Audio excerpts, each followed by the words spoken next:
계속해서 창세기 41장의 말씀을 나누겠습니다. 요셉의 꿈 해석이 끝났습니다.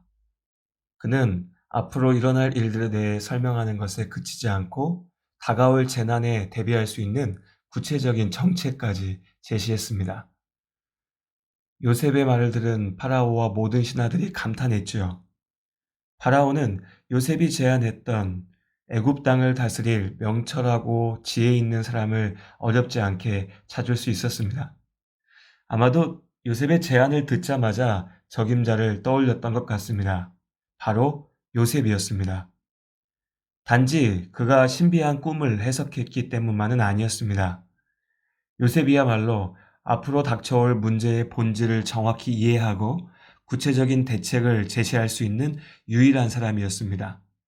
그러니 요셉을 이 모든 문제를 준비하고 해결할 적임자로 세운 것이지요. 요셉을 애굽 온 땅의 총리로 임명하며 파라오가 전한 말이 인상적입니다. 창세기 41장 39절의 말씀인데요. 요셉에게 이르되 하나님이 이 모든 것을 너에게 보이셨으니 너와 같이 명철하고 지혜 있는 자가 없도다. 파라오는 하나님이 이 모든 일을 요셉에게 알게 하셨다라고 말합니다. 그렇다면 파라오가 하나님을 알았을까요? 그럴 리 없습니다. 이집트 사람들은 태양신을 비롯하여 여러 신들을 만들어내고 경배했습니다. 특히 파라오는 인간이 아닌 신으로 숭배되었지요. 유일하신 하나님을 믿지 않았습니다. 그럼에도 불구하고 스스로 신으로 불리었던 파라오가 하나님께 영광을 돌린 것은 요셉 때문이었습니다. 요셉은 이집트의 어떤 점술가나 현인도 해석하지 못하는 꿈을 해석해냈습니다.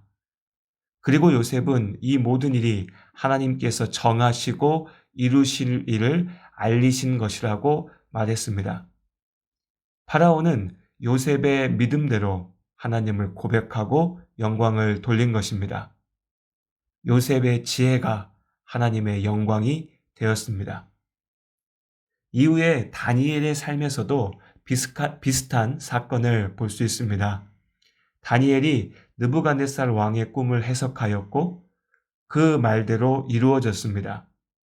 느부갓네살 왕은 하나님이 세상의 주인 되심을 깨닫고 하나님을 찬양하죠. 하나님을 알지 못했던 이방의 왕이 다니엘을 통하여 나타난 하나님의 능력을, 하나님의 살아계심을 경험하고 하나님을 찬양한 것입니다. 이처럼 세상은 우리를 통해 그리스도인들을 통해서 하나님을 봅니다. 교회가 그리스도인이 세상에서 선한 영향력을 행사해야 된다고 주장하는 사람들이 있습니다. 분명히 그렇지요. 우리는 세상 안에서 하나님의 이름을 높이고 하나님의 영향력을 행사해야 합니다. 그러나 우리가 이 땅에서 하나님의 나라를 이루는 길은 더 많은 부와 권력을 쟁취하여 힘으로 짓누르는 것에 있지 않습니다. 우리는 예수님을 닮은 삶을 통해 세상의 빛과 소금이 되어야 됩니다. 얼마 전에 조금 안타까운 뉴스를 보았습니다. 여러 직원을 둔 사업체의 사장이 교회 다니는 사람이었던 것 같습니다. 그런데 이 사람이요, 직원들에게 교회 나와서 예배드리지 않으면 회사에서 불이익을 주겠다고 협박했습니다. 네, 말 그대로 협박이죠.